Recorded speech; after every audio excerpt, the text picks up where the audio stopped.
para abordar los aspectos más relevantes de las unidades 1 y 2. En la medida de lo posible, precisa que la clase sea fluida. Por supuesto, si hay dudas, pues las planteamos, pero dudas de veras, no para entretener y pasar el tiempo. Así que arranquemos pues de una. Hablamos que este asunto de la agricultura y de la economía nacieron prácticamente juntos. Durante mucho tiempo, los primeros habitantes de este planeta, que no creo, por cierto, que sea el único que tenga este tipo de vida. Tal vez estas dinámicas sí, pero el único planeta habitado, difícil.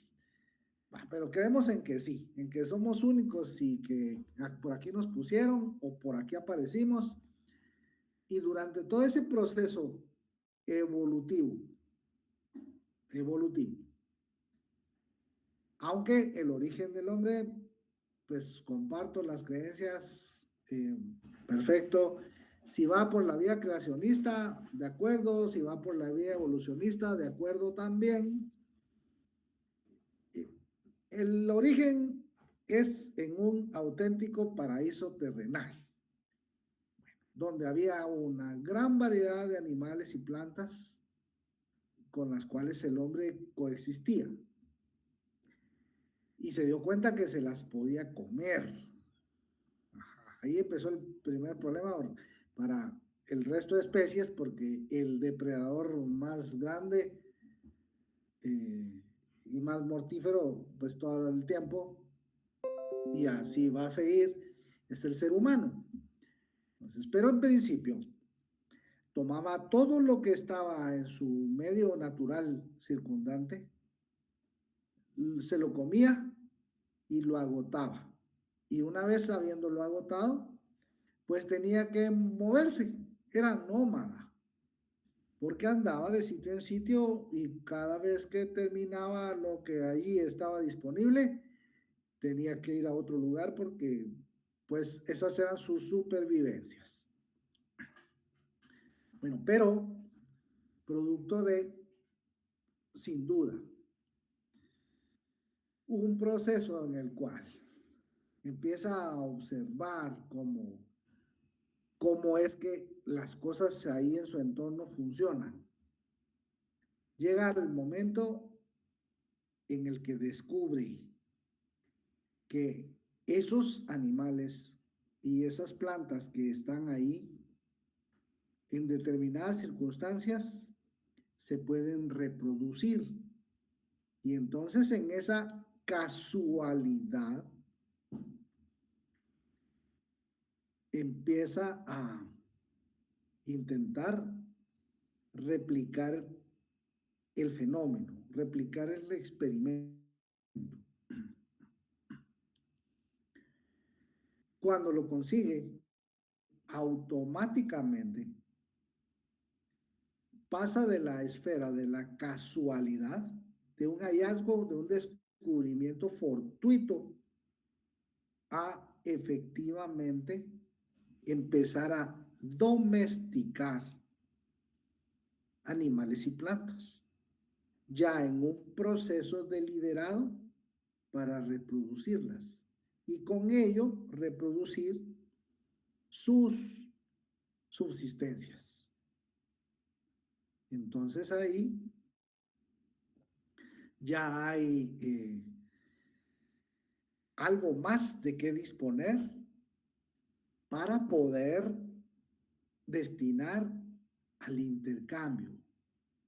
En este preciso momento, cuando es capaz, a través de ese proceso evolutivo, a través de esa triada homínida en la que empieza a caminar erecto, eso le libera las manos, entonces tiene libres las manos, particularmente pulgares oponibles, y puede entonces entrar en procesos de movilidad gruesa y después de movilidad fina, en los cuales empieza a desarrollar conexiones y redes neuronales que le van ayudando a comprender más su entorno, a la vez desarrollándole habilidades que en ese devenir de la historia se convierten en situaciones que ahora vemos como lo más rudimentario, pero para ese momento preciso eran saltos cualitativos muy importantes.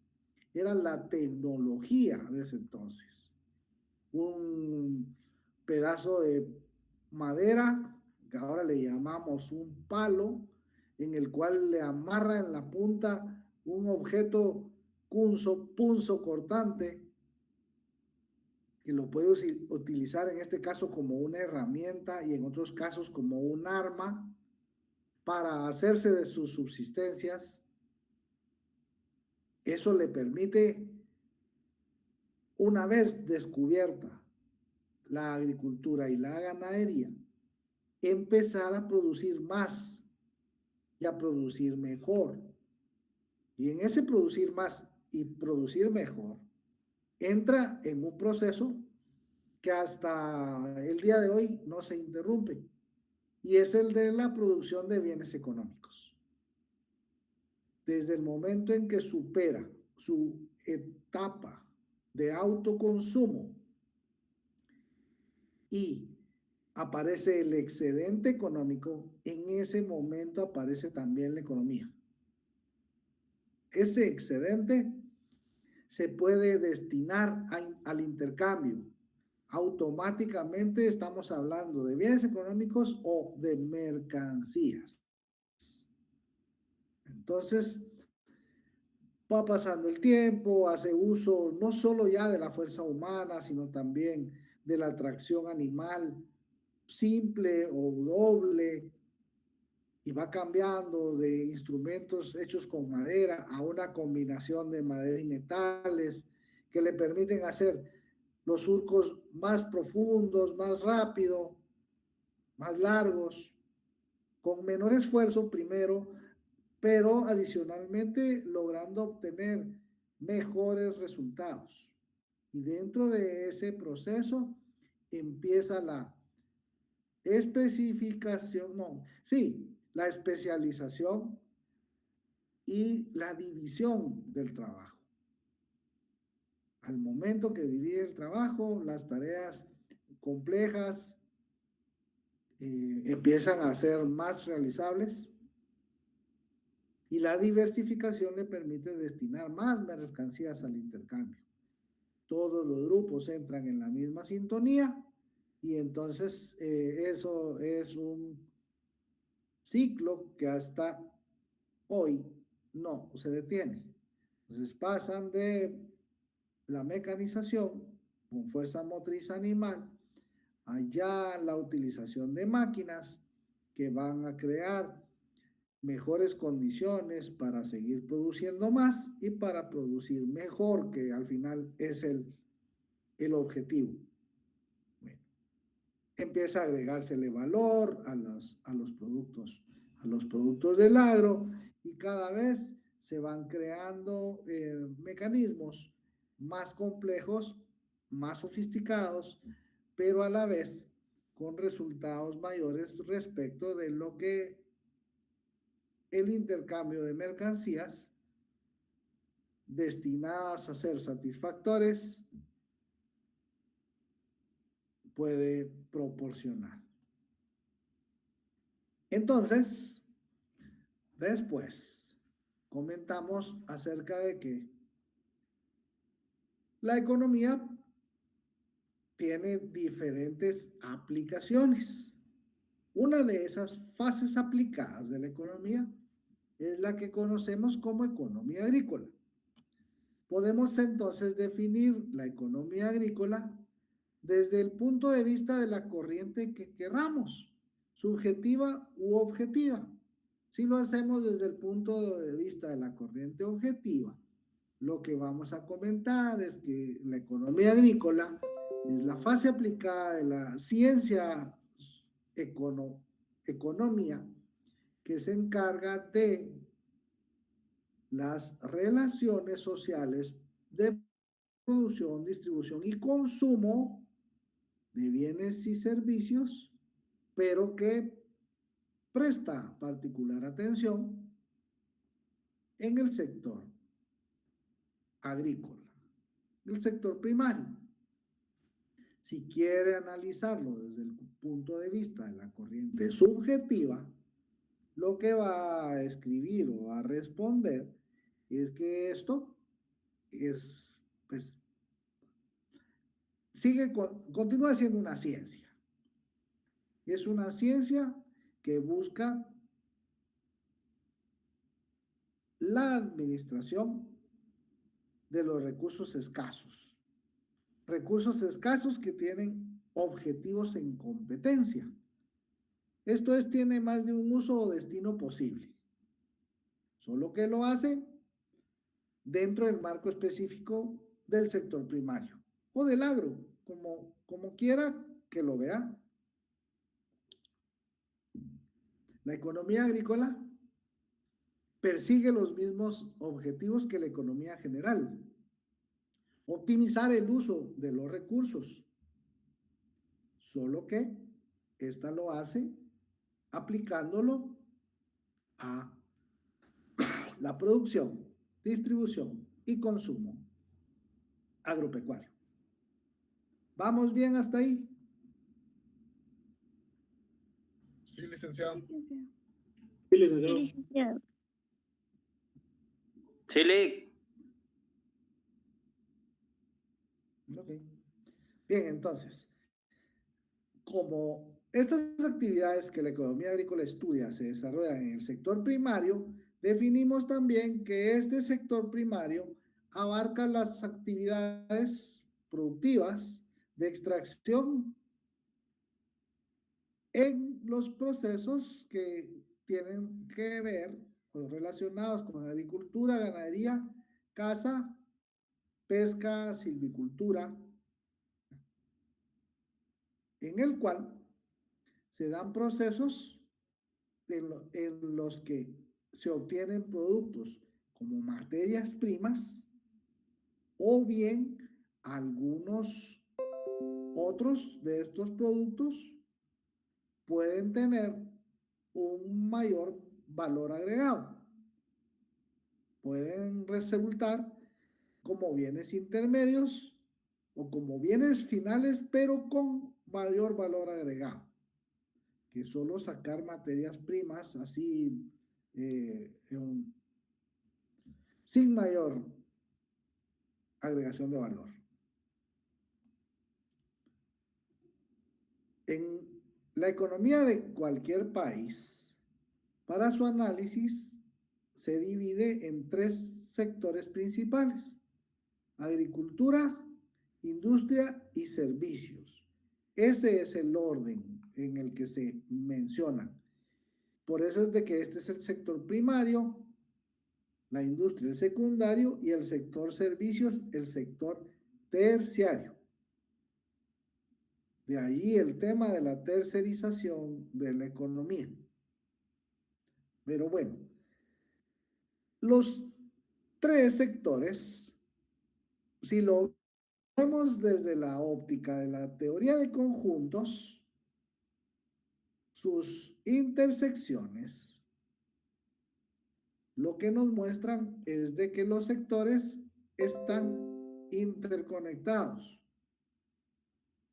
y que hay una gran dependencia entre ellos, de manera que lo que suceda en cualquiera de estos sectores, positivo o negativo, en alguna medida, pequeña, mediana o grande, va a condicionar el funcionamiento de los otros dos sectores. Esas zonas en las cuales hay intersección nos señalan las relaciones intersectoriales que se conocen como consumo intermedio. Y es lo que le restamos al valor bruto de la producción para obtener el valor agregado o PIB. Esto no debería de dar mayor complicación. ¿Es correcto? Sí, licenciado. Ok, bueno. Seguimos avanzando con nuestras clases y analizamos el flujo circular de la actividad económica. En ese flujo circular de la actividad económica, nuestro análisis fue desde el punto de vista de la visión tradicional, lo más ortodoxo de la economía. Dos mercados, factores de producción, bienes y servicios, dos actores, empresas y familias, y dos flujos.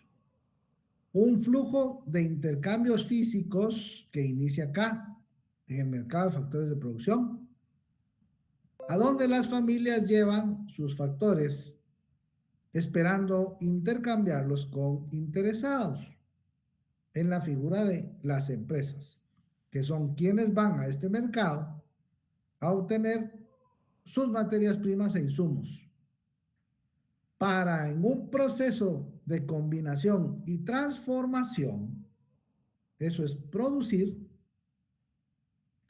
van a ofertar en el mercado de bienes y servicios satisfactores que son permanentemente demandados por las familias. Sin embargo, este flujo únicamente se enfoca en cómo es que esto funciona, pero lo hace bajo el enfoque de que este es un sistema cerrado, que funciona en autarquía y no hay preocupación ninguna respecto de dónde proceden los factores de producción. Y si no le interesa de dónde proceden, es simplemente porque no es aparentemente materia de preocupación de la economía, dado que la economía se encarga de la administración de recursos escasos y que en el principio los factores de producción, particularmente los relacionados a recursos naturales, en el factor de producción tierra, no se consideraban escasos. En algunos momentos y en algunos lugares, cada vez menos, por cierto, estos recursos continúan dando la impresión de ser ilimitados e inagotables. Y eso hace que no se busque la manera de utilizarlos de la forma más adecuada, de la forma óptima,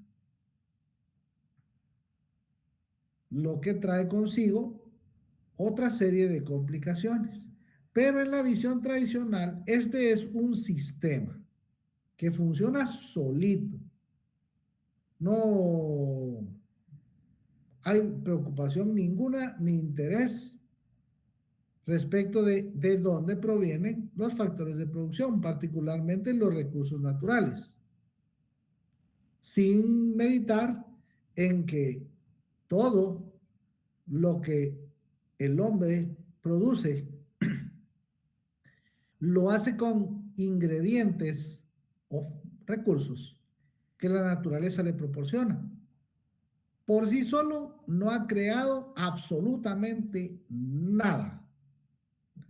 Todo lo que hace es resultado de combinar y transformar los elementos que la naturaleza le proporciona.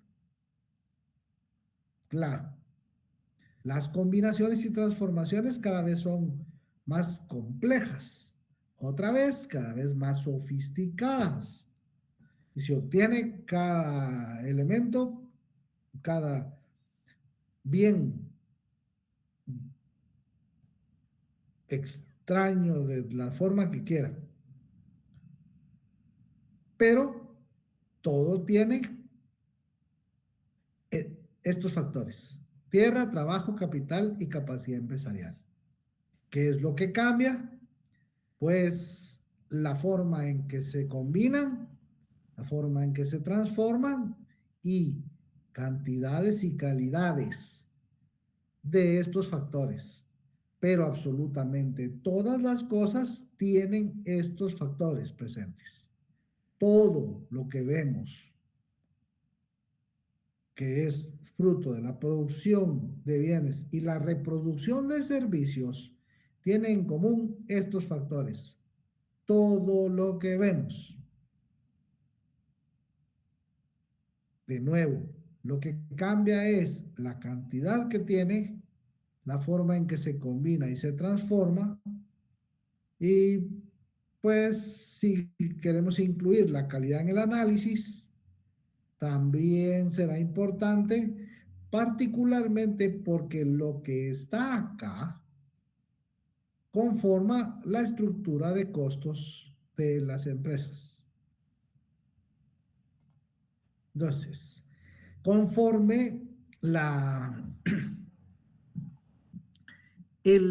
conforme los recursos naturales empiezan a presentar algunos problemas relacionados con agotamiento o sobreexplotación, empieza a surgir la preocupación de analizar qué es lo que debe hacerse, pero no, la preocupación no inicia respecto de conservemos el ambiente. No, la preocupación inicia desde el punto de vista de que este sistema tiene que continuar porque es la base de todo el modelo. El modelo capitalista es el que está y es el que va a perdurar por el resto de la existencia humana, a no ser que algo muy extraño pase, no se ve como por dónde, pero el sistema capitalista es el que en la actualidad se reproduce. Hasta los disque países comunistas son más capitalistas que los capitalistas. Entonces, ese es el sistema imperante. Por lo tanto, lo que hay que encontrar es la forma de que ese sistema perdure para siempre. Por lo que automáticamente algunas corrientes del pensamiento económico empiezan a buscar soluciones, pero esas soluciones usualmente se hacen o resultan de mezclar las disciplinas. Entonces, en esto interdisciplinario empiezan a hacerse uso de conceptos, de teorías, de aportes de otras ciencias, ciencias exactas, en las cuales, o ciencias biológicas, en las cuales se analiza el funcionamiento de los sistemas. Entonces, en la teoría de sistemas, resulta que lo que conocíamos como sistema económico, este que vemos acá, no es un sistema aislado, ni es un sistema como tal. Forma parte de algunos elementos que interactúan, ahora sí, en un sistema general que se llama biosfera, donde se desarrolla la vida, ¿va? Esta es la esfera de la vida. Ajá. Entonces resulta que este llamado sistema económico no funciona solito, funciona acompañado de otros dos sistemas. Uno, y el más importante, porque es de donde provienen todas sus materias primas e insumos, es el subsistema natural, el cual inyecta al subsistema económico energía, materias primas y servicios ambientales. En todas las actividades para producción de bienes y reproducción de servicios, se producen residuos y se generan desechos. Además, que en función de la intensidad en el uso de los recursos, pueden darse muestras de agotamiento y de degradación. Degradación de la calidad ambiental y agotamiento del stock de capital natural. Porque la mayor cantidad de actividades económicas devuelven al sistema esos residuos y desechos sin ningún tratamiento previo. Por lo tanto, contaminan el ambiente. Con estas preocupaciones en mente, para la continuidad del sistema, desde el lado de la parte económica está acá, la parte natural, la parte social, el subsistema social, incorpora la parte institucional. Se recuerda, instituciones, organizaciones, bajo un marco regulatorio en el cual se van a permitir algunas cosas y otras no, para poder mantener esto funcionando de la forma más equilibrada posible.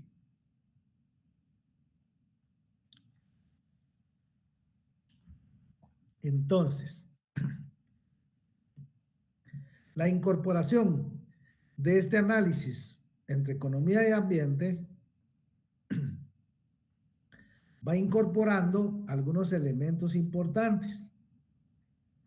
Primero, se reconceptualiza la participación de la producción de bienes y servicios como un sistema que está interconectado, y que también es interdependiente de estas otras dos esferas o subsistemas. El tema acá es que lo primordial, aún en el enfoque actual, es la preservación del subsistema económico, el cual trabaja relativamente bien en un mercado de competencia. Ya hemos comentado con anterioridad que el mercado de competencia perfecta no existe, únicamente está en la teoría, en los libros, pero hay mercados medianamente competitivos. Entonces, estos mercados competitivos muestran también algunas ineficiencias, las que se conocen con el nombre de fallas de mercado.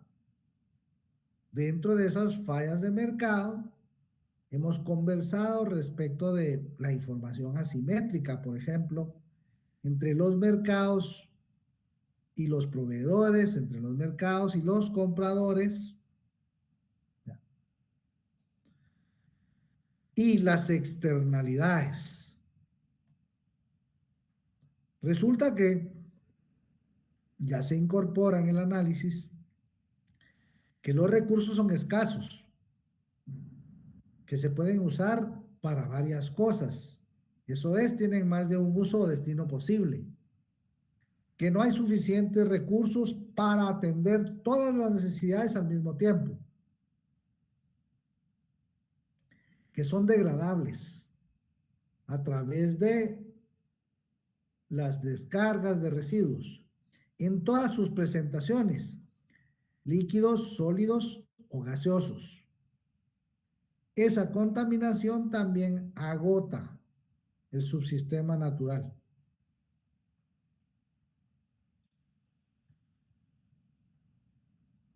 Se analiza también que hay diferentes flujos, además del flujo real y el flujo nominal que lo hace posible.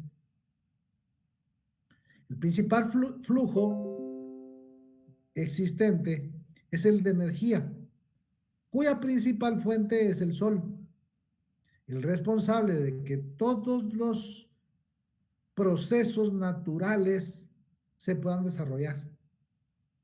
Todos los ciclos, esos ciclos se llaman biogeoquímicos, que se producen en el planeta, se producen por la acción del sol.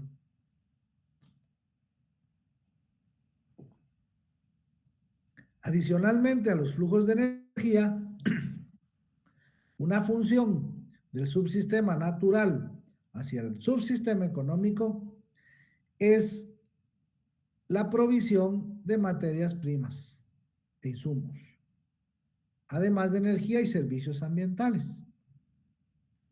Y la segunda función es que se convierte en sumidero de residuos y desechos que generan contaminación.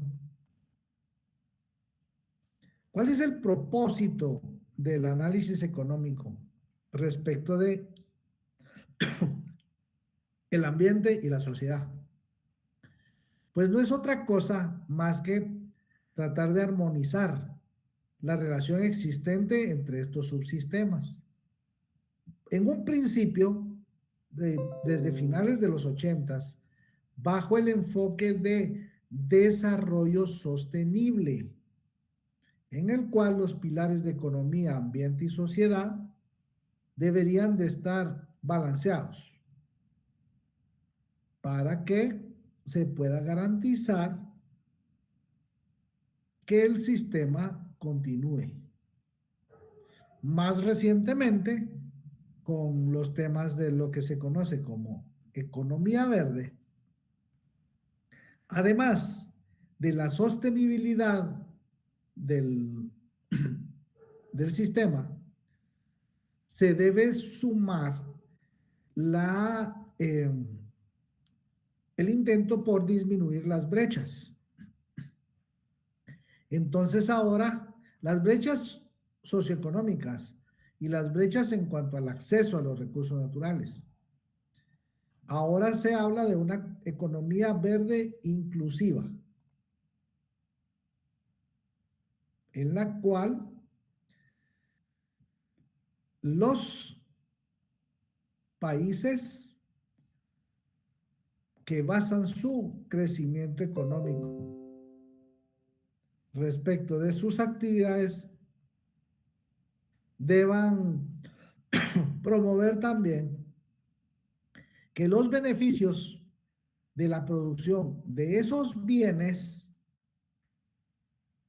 no genere únicamente males o externalidades, sino que efectivamente promueva alternativas de crecimiento y de desarrollo para los países. ¿Vamos bien hasta aquí? De momento, Silic, yo me acuerdo que esto lo había explicado en las primeras clases, o había mencionado algo sobre esto, lo de la biosfera y todo eso. Eso es correcto. Por eso es que este es un repasito en el que vamos así medio rápido. Solo para que lo tengan fresco. A ver, ahora, dentro de la institucionalidad, lo que hicimos fue analizar la parte que nos interesa ponerle énfasis con respecto al curso, el sector agropecuario. Entonces, el sector agropecuario está interrelacionado, ¿se recuerdan? Lo acabamos de ver, con temas institucionales, sociales y naturales. Por supuesto, estos están en el contexto global, en la biosfera, todas las relaciones que se dan, ¿ya? Desde los aspectos económicos, sociales y ambientales. A lo interno del sector hay relaciones de intercambio entre los subsectores. ¿Sí? Agricultura, silvicultura, caza, pesca, ganadería, están acá. ¿Sí?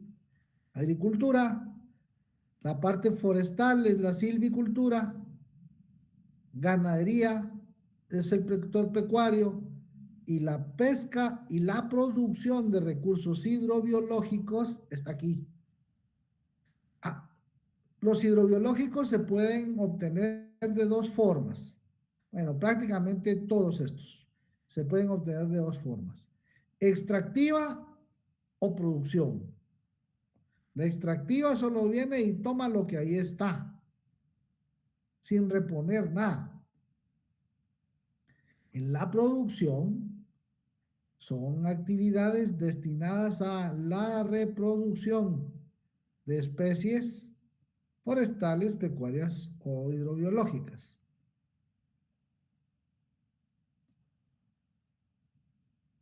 Las entidades o los sectores tienen entidades rectoras. En el caso del sector agropecuario, la entidad rectora sectorial es el Ministerio de Agricultura, Ganadería y Alimentación, el MAGA. Perdón. Ese MAGA no opera solo. Para poder funcionar adecuadamente, se necesita un paraguas, esa es institucionalidad. Reglas del juego, el marco legal. Jugadores, agentes económicos, en la figura de entidades públicas, el MAGA para el sector agropecuario, pero también hay entidades públicas de apoyo. Ministerio de Agricultura, Recursos Naturales, perdón, Ministerio de Ambiente y Recursos Naturales, Instituto Nacional de Bosques, Consejo Nacional de Áreas Protegidas, Oficina para el Control de las Reservas Territoriales del Estado, la Universidad de San Carlos y otras entidades públicas que en su quehacer generan o promueven actividades relacionadas con el sector agropecuario. Por el lado de los no públicos, hay entidades gremiales como las cámaras, Cámara de Comercio, Cámara de Industria.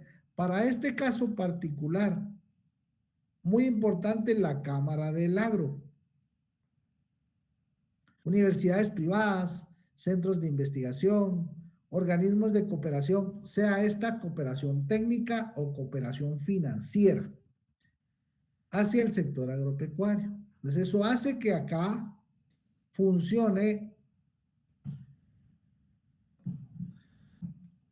todo el sector agropecuario. ¿Dudas hasta acá?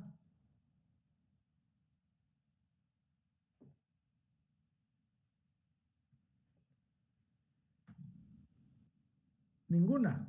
Por el momento no, licenciado. Bueno, perfecto entonces. Ok, ahora. Dimos un paseo por la historia. La historia del pensamiento económico nos ayudó a comprender en buena medida lo que vimos en nuestro curso de Historia Económica de Centroamérica. Nos ayuda también a entender qué fue lo que pasó en buena parte de América Latina, pero aterrizamos en Guatemala con el tema de la distribución de la tierra. Dimos una vuelta por la colonia, descubrimiento, colonización, la conquista, cómo a través de bulas papales o de cédulas reales sucedió la entrega de grandes extensiones de tierra. Esta tierra venía siempre acompañada de su mano de obra. Y esos son los repartimientos, las encomiendas, la nueva encomienda.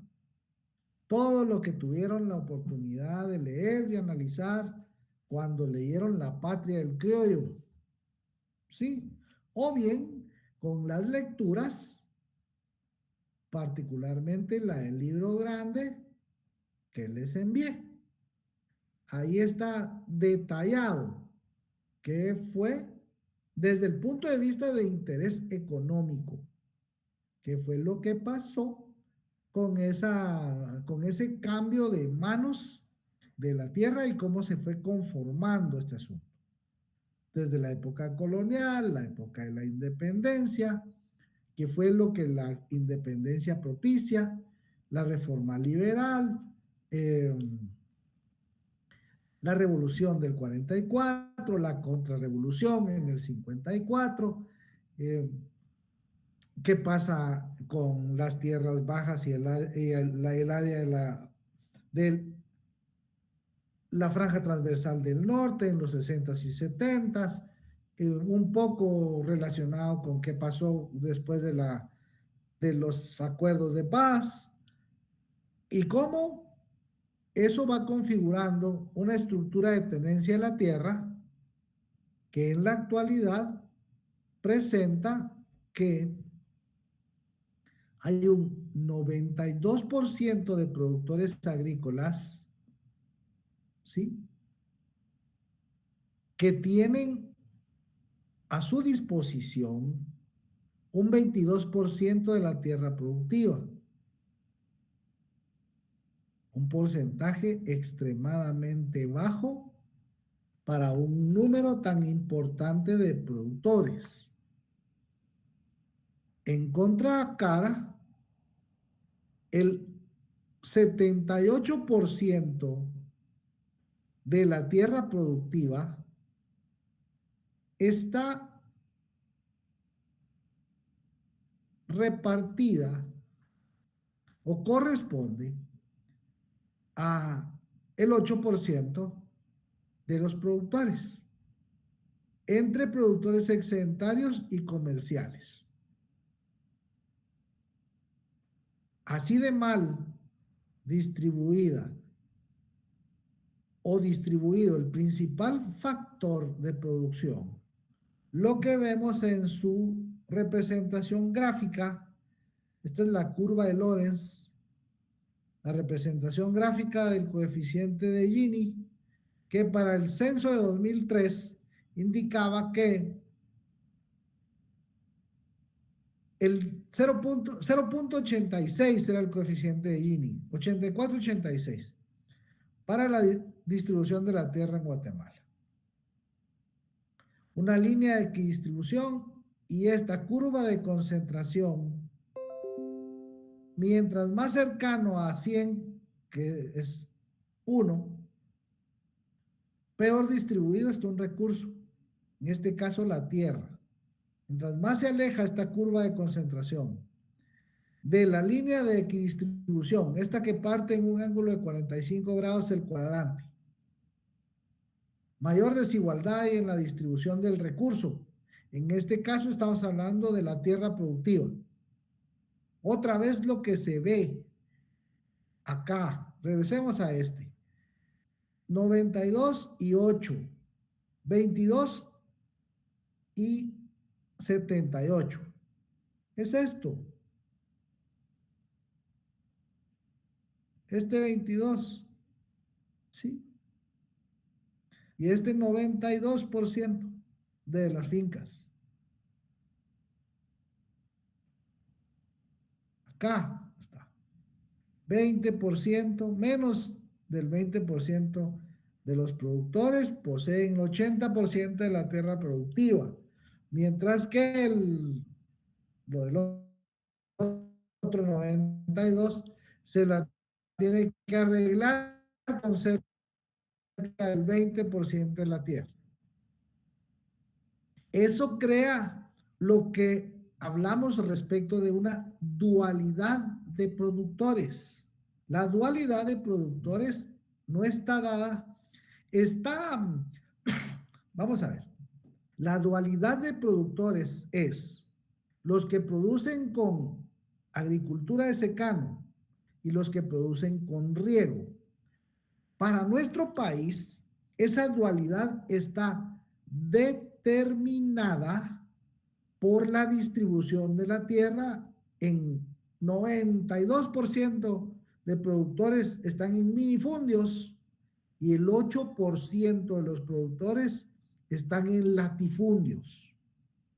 Entonces, cualquiera puede pensar que a nivel mundial se siembra con secano o con regadío.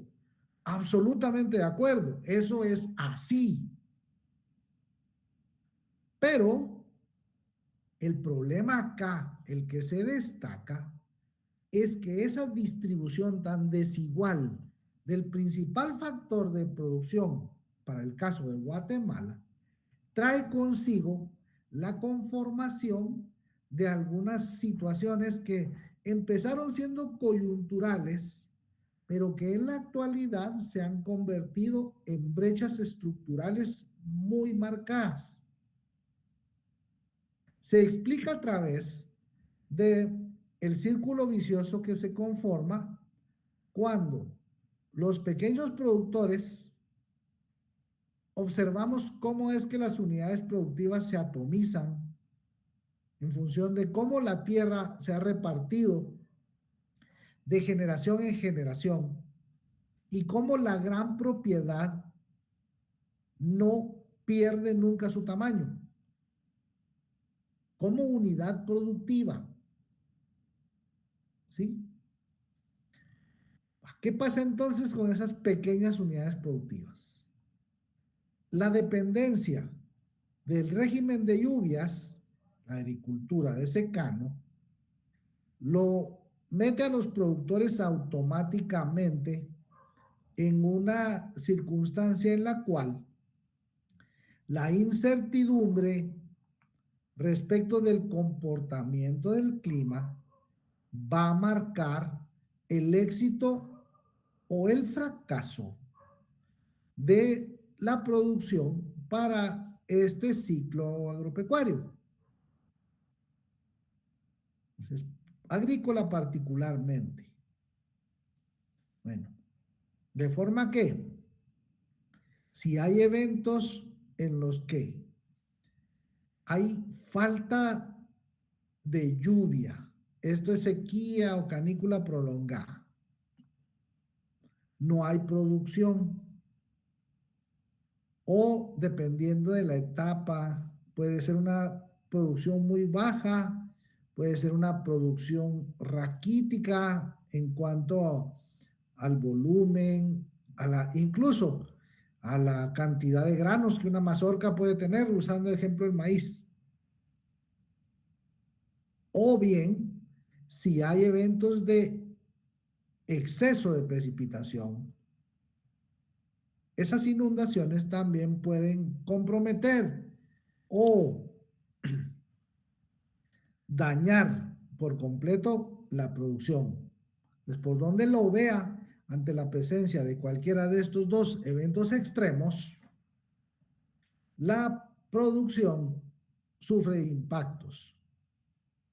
Con el cambio climático, esto se ha incrementado, porque cada vez, tal como lo vimos en la sesión anterior, hay mayor frecuencia, en algunos casos mayor intensidad en cuanto a los fenómenos hidrometeorológicos, de los cuales la producción de secano está relacionada. Pero ya no es necesario tampoco que sean eventos extremos en cuanto a su escala, sino ahora una depresión tropical de cualquier invierno ya causa graves problemas por el alto nivel de vulnerabilidad que conforma otro círculo vicioso que está metido aquí. Bueno, respecto de la producción, ¿dudas acá en esta primera parte?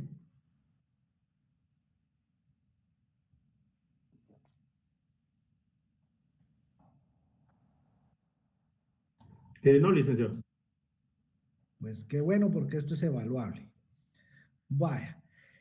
Respecto de la producción, comentábamos que esta producción, dada la dependencia del régimen, tiene mucha incertidumbre, es incierta.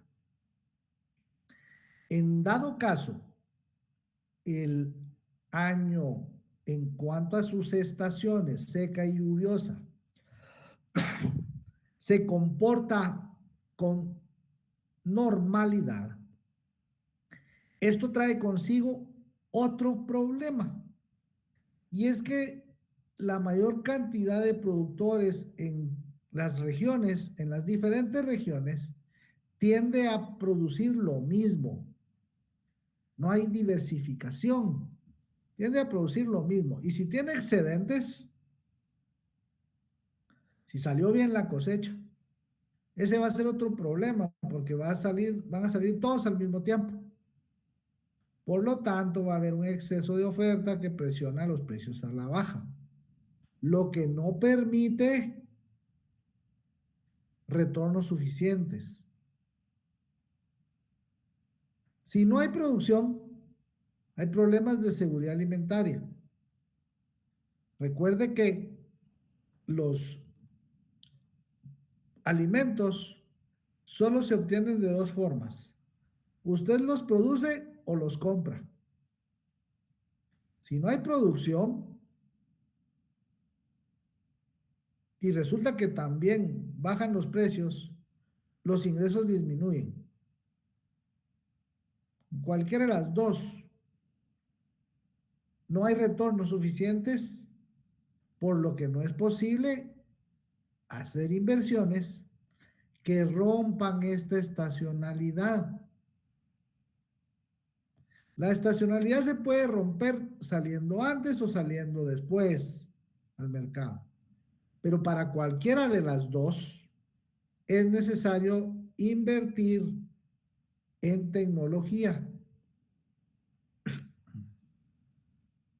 Por ejemplo, en sistemas de riego, o bien, si estamos hablando de la etapa post cosecha, en infraestructura para el almacenamiento adecuado de la producción agrícola, porque un porcentaje importante de la producción se pierde después de la cosecha por condiciones inadecuadas de almacenamiento. Le salen hongos, mohos, es atacado por plagas y enfermedades, por vectores, ratas, cucarachas, gorgojos, gusanos, porque no está almacenado adecuadamente. Los perecederos necesitan también de cadenas de frío y los granos necesitan de silos. Si hay incorporación de tecnología, estamos hablando de crecimiento vertical. El crecimiento vertical es el que explica un incremento en la producción si se mantiene el área cultivada, no cambia de tamaño. La explicación de un incremento en la producción por lo regular viene dada por la incorporación de tecnología. Adelante.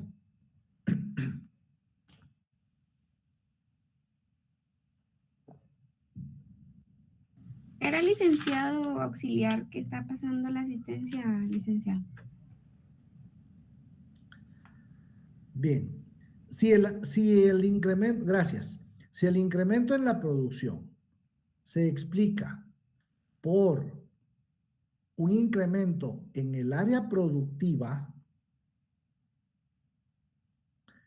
ese crecimiento es el crecimiento horizontal.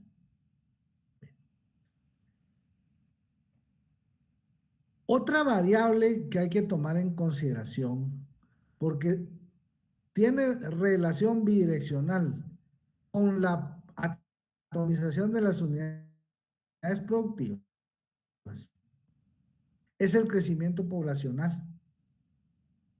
Mediante el crecimiento poblacional, la fragmentación de las cada vez son más pequeñas. Por lo tanto, lo que se va a observar es una mayor presión sobre el medio natural. Y además, lo que se conoce como avance de la frontera agrícola, que es quitar particularmente al bosque, en el caso de Guatemala.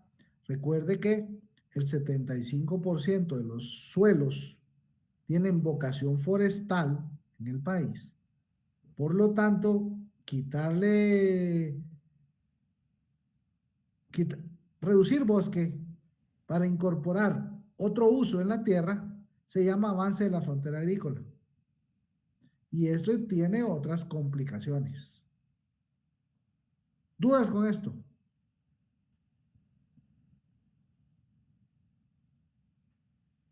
Licenciado, si la vocación de los suelos no fuera forestal, sino que fuera más para el área de cultivo, no se llamaría avance de la frontera agrícola.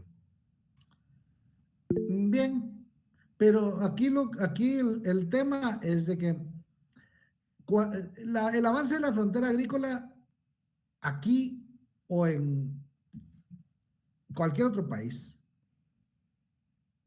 se produce robándole al bosque espacio. Ese es el concepto. La parte que acá le pone énfasis es que en el caso nacional, el 75% de la tierra productiva tiene vocación forestal, pero se usa para producir otros productos agrícolas. Eso solamente se ha logrado a través de deforestar para producción de subsistencia o para enormes áreas de monocultivos. ¿De acuerdo? Oh, sí, licenciado, muchas gracias. Ok. Bueno. La dualidad, agricultura de riego y agricultura de secano. El resumen del análisis de la gráfica anterior o de la figura anterior. Productores de infrasubsistencia y de subsistencia. Esto solo pasa en la pequeña propiedad. Unidades productivas atomizadas, ¿no? Son pequeñas extensiones. Dependen del régimen de lluvias. Incertidumbre en la producción por los eventos extremos, sequía o inundación. Bajos retornos, aun cuando el año se comporta de forma normal, por el tema de excesos de oferta. Esos bajos retornos, si los hay, imposibilitan que haya inversión. Entonces, no se va a introducir tecnología, no va a haber crecimiento vertical. Ahora, hay otra cosa que aquí viene implícita. Bueno, también no siempre se puede ampliar el área productiva, pero sí esa base de ampliación de la frontera agrícola. Recuerde que el suelo tiene más de un uso o destino posible. Es otro factor de producción. Es un factor de producción. Entonces se puede usar para otras cosas. Pero el interés acá es la producción agrícola. Pero compite con otros usos. La pequeña propiedad no da las condiciones para poder realizar rotación de suelos u otras perdón, o la aplicación de otras de tecnología, o bien algo que ayude a conservar el suelo. Las prácticas de conservación de suelos, por lo general, no están presentes en la pequeña propiedad. Entonces, el no poder implementar esas prácticas de conservación de suelos hace que estos suelos no tengan ningún descanso. No hay rotación de suelos, no hay rotación de cultivos, no hay regeneración. Por lo tanto, a esto le va a caer otra, las 7 plagas, más la ley de los rendimientos físicos marginales decrecientes. Entonces eso complica aún más la situación, porque con suelos desgastados cada vez va a ser menor la producción. Para poderla mantener, tendría que incorporarle al suelo los elementos que le hacen falta o quitarle algunos elementos que estén de más y que estén afectando su producción. Pero eso implica recursos. ¿Por qué financieros? Porque la estructura de costos cambia. Y si aquí no se puede, ya con esta otra se va a poder menos. Y el problema es de que entonces cada vez menores rendimientos y cada vez más complicada esta situación. ¿De acuerdo? Sí, licenciado. La otra cara de la moneda es cuando existe acceso seguro al agua para riego. Recuerde la condición para llamarle acceso seguro. Calidad, cantidad y continuidad en el aprovisionamiento son los que constituyen un acceso seguro. En este caso, al agua para riego. ¿Qué sucede con esto?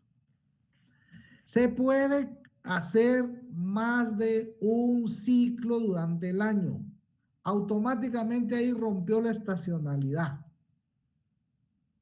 Lo importante es de que como estos no son mercados que funcionan solos, sino también están conectados al exterior. Acá el tema es con los pares, pero países que producen lo mismo, que también presentan sus dificultades, pero la idea es la misma. Hay que salir en ventanas diferentes a las que salen los competidores para poder romper la estacionalidad y mejorar las condiciones en cuanto al precio. Se puede incrementar la intensidad del cultivo y se puede incrementar el agua de cultivo porque hay el área, porque hay agua suficiente para abastecerlo. Entonces, eso va a incrementar la producción. Se puede también sembrar otra cosa y da diversificación de cultivos.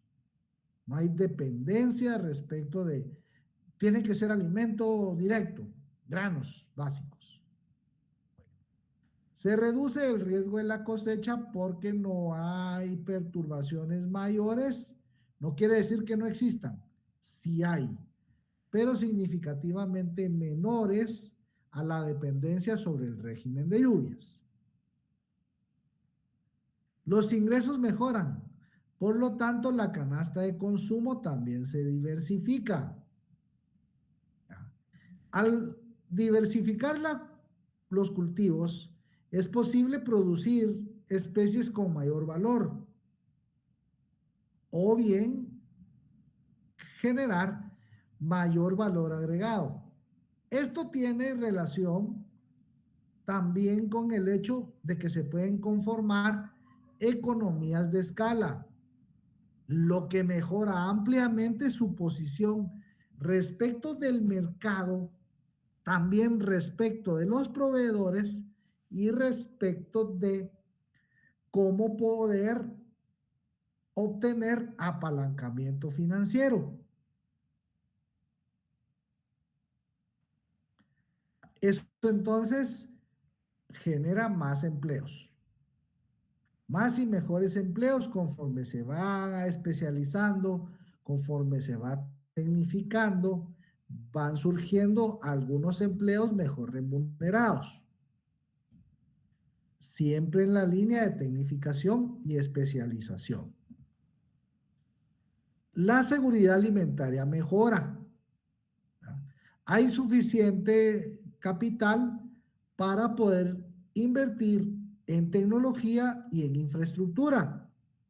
La idea es siempre romper la estacionalidad, salir antes o salir después. Esto implica que haya una mayor disponibilidad de alimentos. Recuerde que el alimento se obtiene comprándolo o produciéndolo.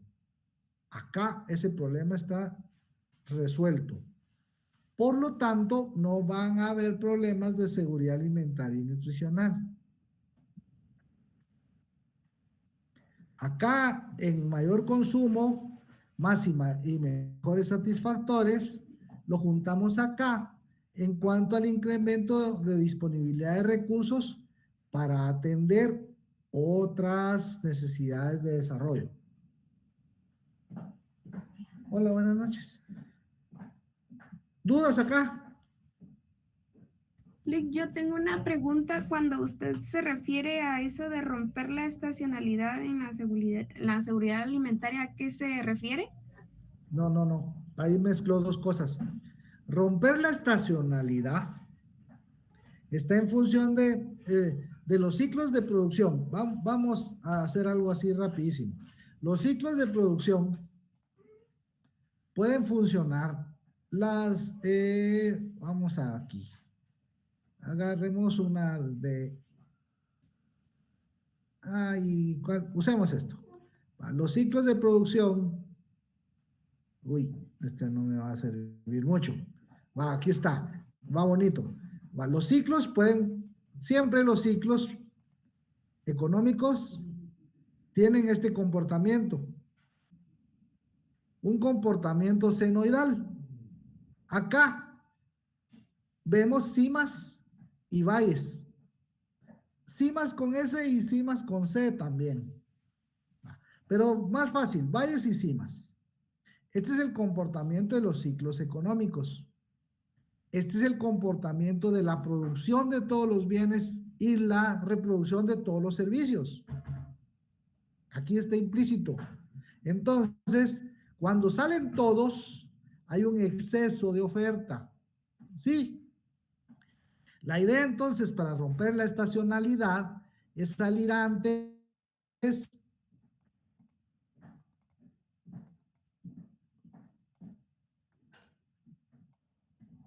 o salir después para que suceda esto. ¿Me explico? Sí, licenciado, sí, es cierto, Esto es romper la estacionalidad. lo había confundido allí. No se preocupe, adelante. Sí, yo tenía una duda en este caso, pues siempre pensando en... Perdón, no le escuché. ¿Su duda es respecto de? Sería con respecto a romper el ciclo negativo del desarrollo, ¿verdad? En este caso, cuando los pequeños productores, pues se requiere mucha inversión. En este caso, a nivel histórico, que ha representado un mayor éxito, por decirlo de alguna manera, porque para poder realizar esa inversión tenemos el sector público que funciona como sabemos que funciona y también el sector privado que también tiene sus cosas. Estaba pensando, ¿verdad? Y por ejemplo aquí que Guatemala tiene un amplio sector cafetalero, una forma ideal para representar eso sería pues con las cooperativas, ¿verdad? Cómo es que van juntando ahí la cuestión de la producción y aunque pues no hay mayor tecnificación a nivel general, pues se aprovecha eso, pero es una iniciativa más privada. Correcto. No sé si Correcto. también hay un ejemplo Sí. público de un mejoramiento del desarrollo de producción. Ya, bueno, va.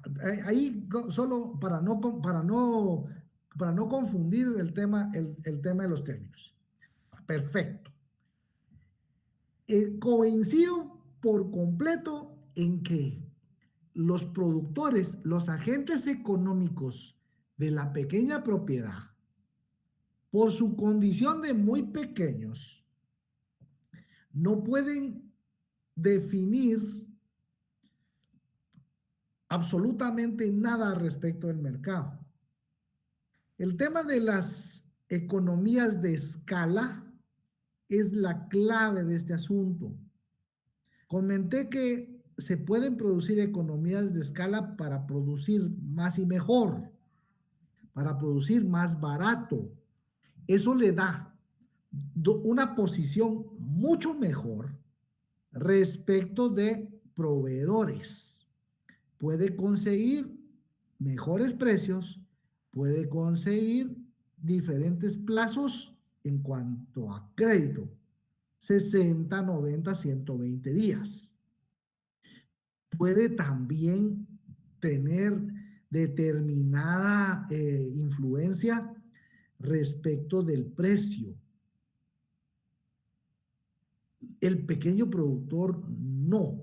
Entonces, la conformación de economías de escala K empieza por el tema, por eso es que son tan importantes las cadenas productivas.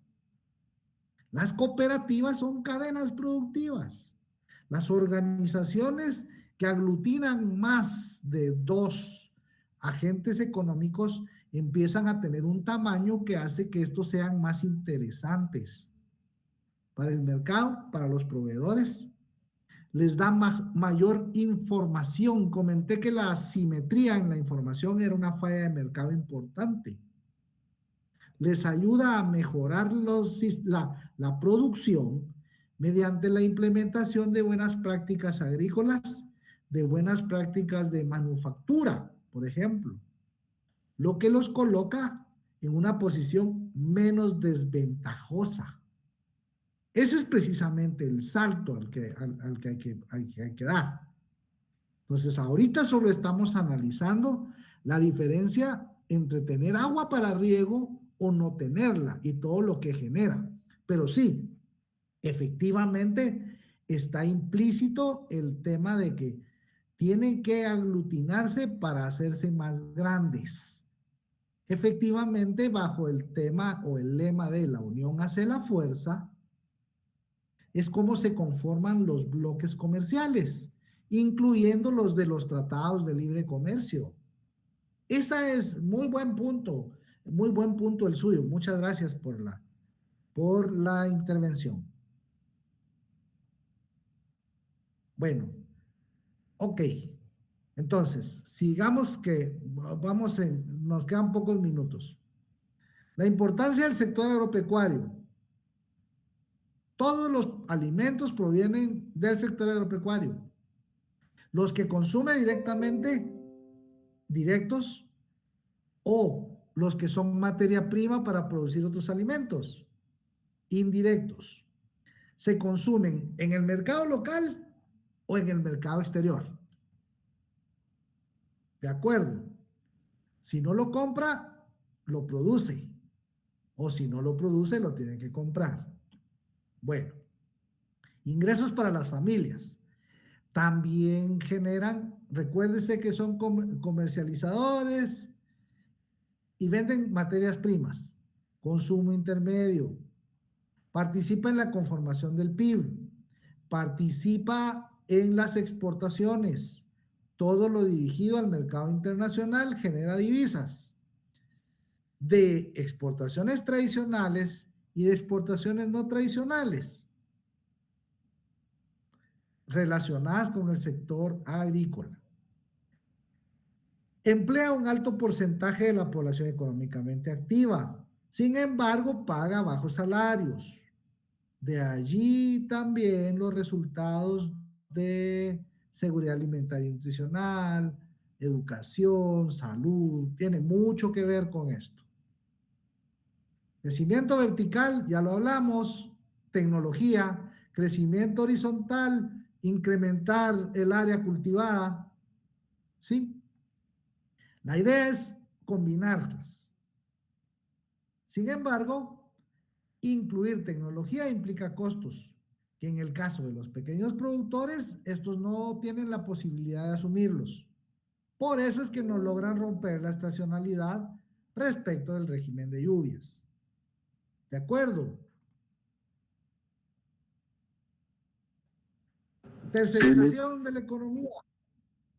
El sector agricultura en términos absolutos crece, pero en términos relativos, tal como está en una de sus lecturas muy claramente explicado para América Latina en su conjunto, la agricultura ha venido perdiendo peso relativo.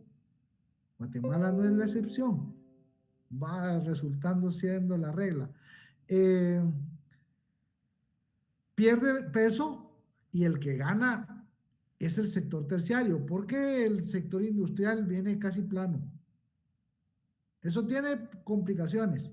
Veámoslo aquí, aquí está clarísimo. La agricultura siempre crece, pero va perdiendo peso porcentual.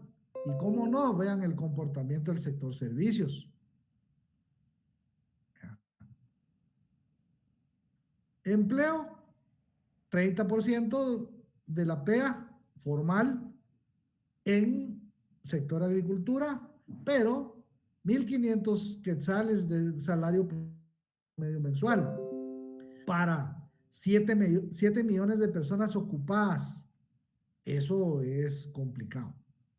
Porque según el INE éramos 16, no, hombre, nosotros vamos en 20 y tantos. Exportaciones tradicionales del agro. Durante la década de los 80, el café, el producto campeón. El comportamiento está en función de cómo se comporta el mercado internacional. En función también de los ciclos. No solo los ciclos productivos, sino también los ciclos económicos en cuanto a precios. Esto es precio y volumen para todos los productos. Estos son commodities, materias primas con bajo valor agregado, cuyos precios se fijan en el mercado internacional, en un mercado de futuros, en una bolsa de valores. Exportaciones no tradicionales que han venido cubriendo en buena medida y ayudando a diversificar la producción agropecuaria nacional. Hay productos campeones, hay productos muy exitosos. Algunas de estas vamos a analizar en nuestro trabajo de último. Sin embargo, en las exportaciones nacionales, las exportaciones agropecuarias han venido perdiendo espacio. En los 90s era azúcar el que más destacaba, ¿sí? Por aquí anda banano, azúcar, café, aquí. Pero a partir de los 2000, finales de los 90, 2000, las principales exportaciones nacionales vienen por el sector vestuario y textiles. Alguna participación importante en café y azúcar, precios y volúmenes cuentan. Vestuario y textiles, y esta es la clase de hoy. ¿Dudas? No, Lick,